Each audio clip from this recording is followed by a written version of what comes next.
Greetings, ladies and gentlemen. Welcome to the Classical Academy Podcast, your friendly guide to the world of classical Christian education. I'm your host, Dr. Mark Phillips. Before we get started tonight, if you are enjoying our podcast, please subscribe, give us a review, and please share the podcast with friends or family. Anyone who might want to learn more about the good news of classical Christian education. What I am convinced is the educational hope of the Western world. So spread the good news. Let's get a bunch more listeners. Let me throw some words out at you. Christianity, modernity, God, country, family, righteousness, justice, punishment, redemption, forgiveness. Does this just have to do with Christianity, philosophy, or does it have to do with this amazing novel, maybe the best novel ever written? Well, that question is going to be answered by our guest tonight, Jandy Hardesty. She is now in her fourth year of teaching literature for our juniors and seniors here at Trinity, and how lucky they are to have her. And lately, Jandy has become obsessed with fountain pens. Yes, you heard it right, fountain pens, speaking of the 19th century. She has 7 now, and she'll actually enjoy discussing with you her current favorite. So drop by and ask her about her current favorite fountain pen. I wish we had time to do a whole show on that, Jandy, but we've got to get to this great novel. Welcome to the show. Thank you. I'm glad to be here. So why do we study this great book, The Brothers Karamazov? Well, you've kind of just said it right there, right? We study the great books here at Trinity and in classical education in general. I think there's a very solid case to be made for The Brothers Karamazov to be the greatest novel ever written. Indeed. It's both expansive and intimate, intellectual and emotional, political and personal, philosophical and exciting. For Christians, it doesn't shy away from the most difficult questions we face. If one purpose of literature is to show us what it means to be human, then Brothers Karamazov does so from many different angles, with sometimes painful intensity. It isn't afraid to show humanity in the depths of fallenness, but also ascends great heights of hope. Indeed. There are many places during the reading of this beautiful work where one pauses to wipe the tears from their eyes. It's very profound. So, bottom line, let's talk first a little bit about the author, Dostoyevsky. People have probably heard the name, may not have read anything by him, might have read about him or heard of him. Tell us a little bit about this great author. Yeah, so Fyodor Dostoyevsky was born in Russia in 1821. So he's coming of age into the age of revolution in Europe, the height of the novel, that form of writing, and also a time of great flowering of Russian literary culture. He's a contemporary with Tolstoy as well, one of the other great Russian novelists. Yes. During his life, Karl Marx publishes the Communist Manifesto and Das Kapital. You get revolutions rocking Europe to its core all over Europe. Darwin's theories are starting to come into, they're being published right now. And the Russians are starting to come into the modern age. They're eliminating feudalism and a lot of the older kinds of forms of government that they had had before. The Tsar is still in power, but he's very worried about his throne. Sure, indeed. Well, and in a way, does the novel, it doesn't address those as much as it does these other personal issues, especially the philosophical and religious issues. Does the novel kind of re-encourage that these are the important things, that is, redemption, forgiveness, righteousness, justice? Does it say that these are relevant no matter what the setting, whether it's Tsarist Russia or the New World? Absolutely. Dostoyevsky himself was a lifelong Christian. He was a Russian Orthodox Christian, member of the Russian Orthodox Church. He felt that in 19th century Russia, in Europe in general, but especially in Russia, was in a spiritual crisis at the time of his life. That Russia had abandoned the very thing that would enable it to thrive, to deal with the crisis of modernity. Now, and the modernity, let's share with everybody what that is, right?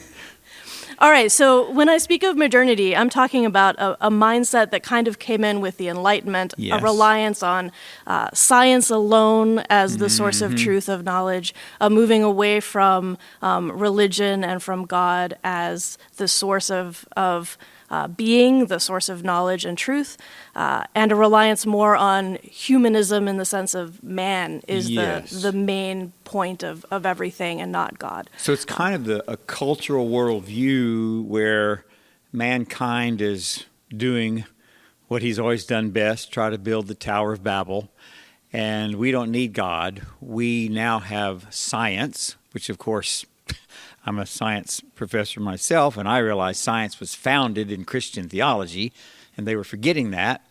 And so modernity is this idea, as you said, of moving toward relying upon human methodology, human wisdom, scientism. Science is the ultimate authority, which we still wrestle with today. And so all of this was going on when this novel was written. Yes. Yes. So we have the Industrial Revolution going on, and yes. man thinking, oh, well, we can build all these amazing things ourselves. We don't need anything else. And Dostoyevsky really has one foot in that world. He is a modern man. Yes.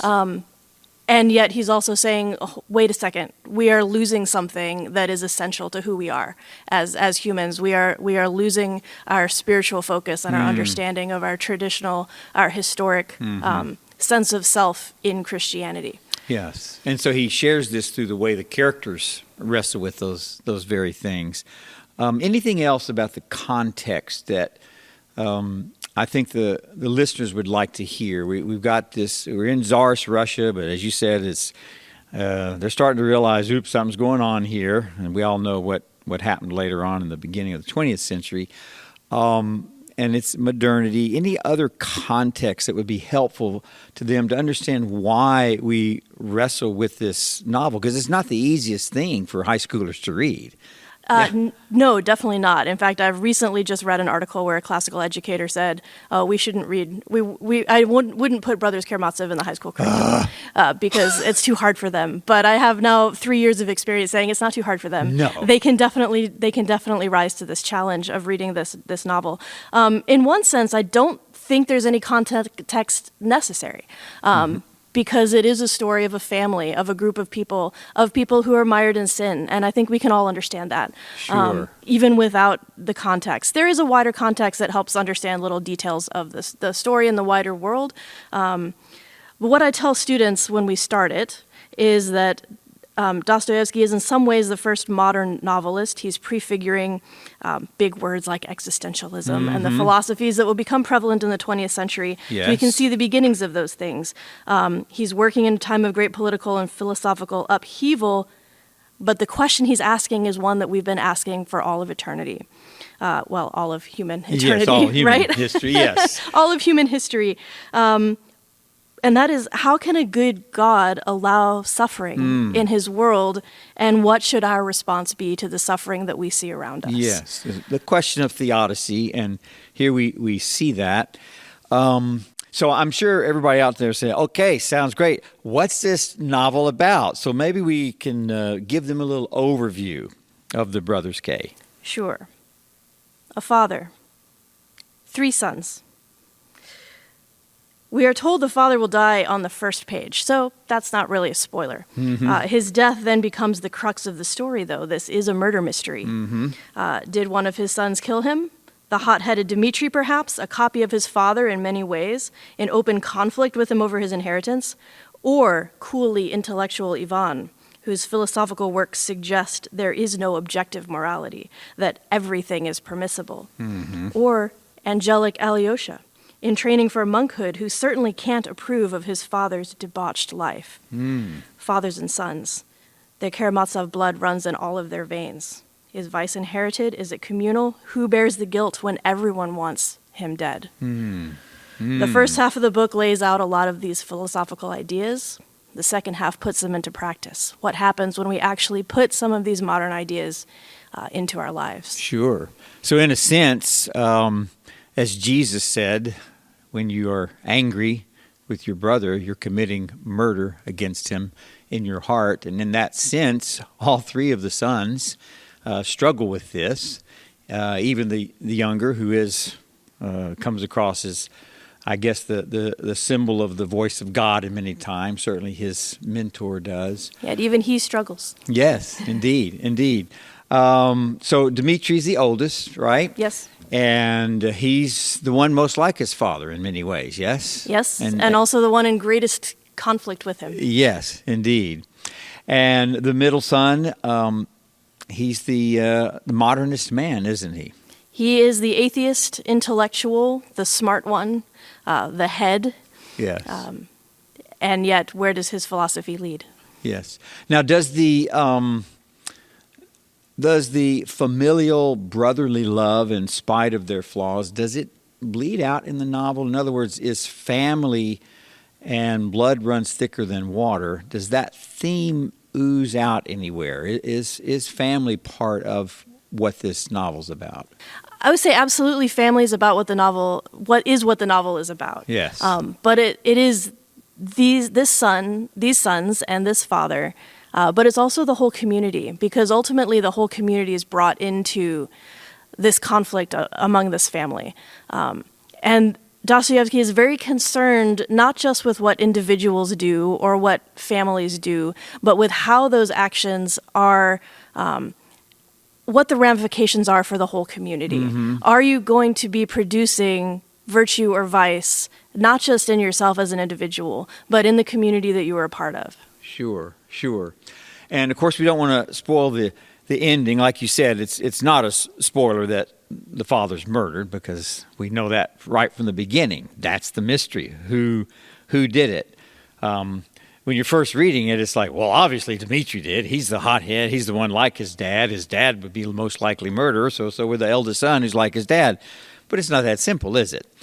So what are some of the key turning points that would help inspire people listening to us to take on the challenge of reading this novel? Because it's not like picking up a newspaper article and sitting down for an afternoon. This is a big task, but I would love by the end of this for people to be so intrigued that they say to themselves, I'm going to do it. I'm going to take on the task of wrestling with this beautiful novel and the concepts in it.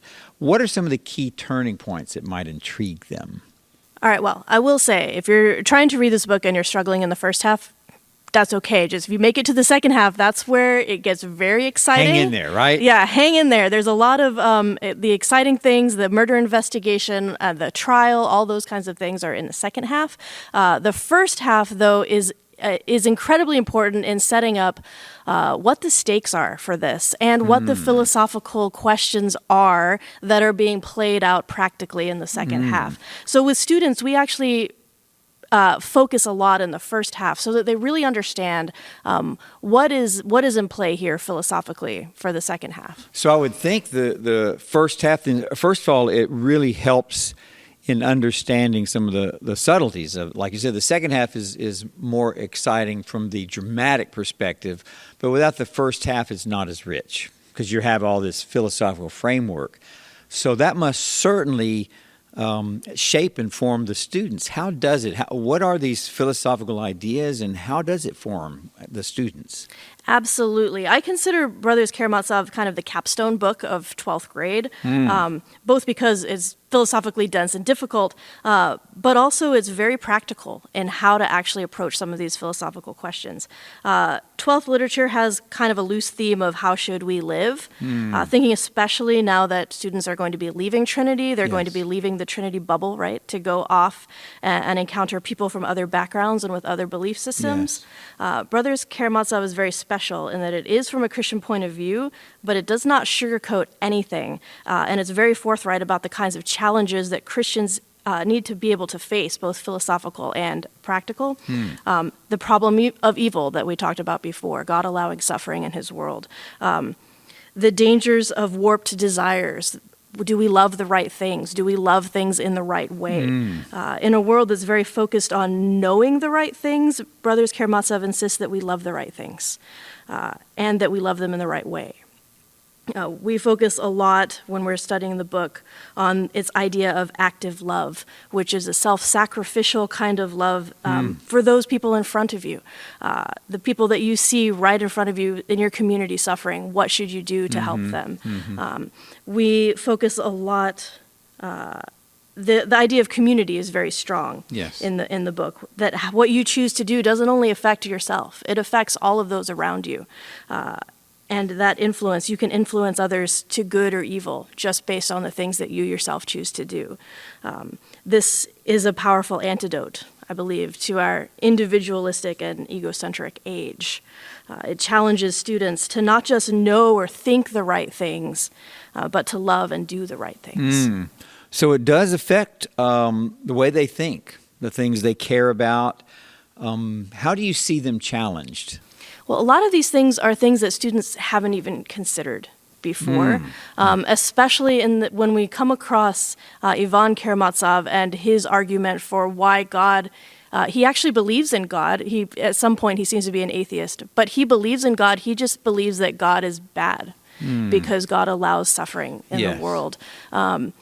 And so coming up against an idea like that for students who have grown up most of their lives in the church can be very challenging. That's a hard question. It is. Right? Why do we see evil in the world if God is good? Well, sure. The age-old question is, if God is all-powerful and all good, why does he allow evil? He's either not all good because he's powerful enough to stop it, or he's not all-powerful and he can't stop the evil. And so you see modern apologists with some pat answers, paragraph or two, and it's not that they're wrong, but you really need to wrestle with something like this novel to really get at dealing with that question. I think that's something that every Christian is going to have to deal with at some point in their life, questions like that. And I'm just excited that we get to talk through that with our students here before they leave us. Yes. Every time I talk to Jandy, I just want to can I just get a substitute for the rest of the year and go to her classes, please? Okay, so I'm a parent out there, or a grandparent, or a brother or sister or a friend. I've got a student who's studying this novel with you. What might be some questions I should ask them? Well, you could ask them about the problem of evil. But more pointedly, since we see around us that suffering does exist, ask them what should be our response to it. What can we do in the world to affect that? In the suffering in our midst, ask them about the battle within our own hearts between good and evil. As Dostoyevsky says, there's a battle in our hearts between God and the devil. And that's very real in this book. Yes, it is. Ask them about philosophies that we'll come in contact with in the book, like everything is permissible. That's just an extension of relativism, right? If there is no God to say this is the right thing, then why can any one person say this isn't the right thing? Sure, of course. And anything goes if there's no ultimate moral authority. Yes. Right. So, but how far can we push that before suddenly we're uncomfortable with it? Yes. And we don't like it anymore. Yes. Right? And ask them what responsibilities we have to each other and to our community. Yes. These are profound questions. We're very fortunate that the students wrestle with these things, especially, as you said, their last year here before going out into that world to be salt and to be light for Jesus Christ. And Dostoyevsky certainly brings the reader into the realm of wrestling with these issues. So I hope everyone who's listening to this broadcast is encouraged that students take on this task. It's hard, but hard is not bad. Hard is just hard. And this hard is very good because I think it really shapes and forms the students in a wonderful way. And I think parents and grandparents, if you have students here who are fortunate enough to be studying with Jandy, this amazing novel, you should be able to ask them about it any time, maybe a few years down the road, maybe when they're graduating from college. I bet you they'll still have some pretty profound answers based on their experiences of wrestling with this novel here at Trinity. Jandy, thank you so much for teaching this to our students, for wrestling with these things with them. We're very grateful to you for that. And thank you for being with us tonight. Of course, anytime. And thanks to all of you for joining us here on the Classical Academy podcast. It's presented by Trinity U, a service of Trinity Classical Academy right here in Santa Clarita, California. Our producer is Shay Ramquist. Stephen Petrie is our audio engineer and provides the original music you hear right now. And so until next time, let's all continue to grow in wisdom, in virtue, in the love of God, and let us not be afraid to wrestle with the difficult things that bring us closer to Him and to His will in our lives. Until next time, thank you.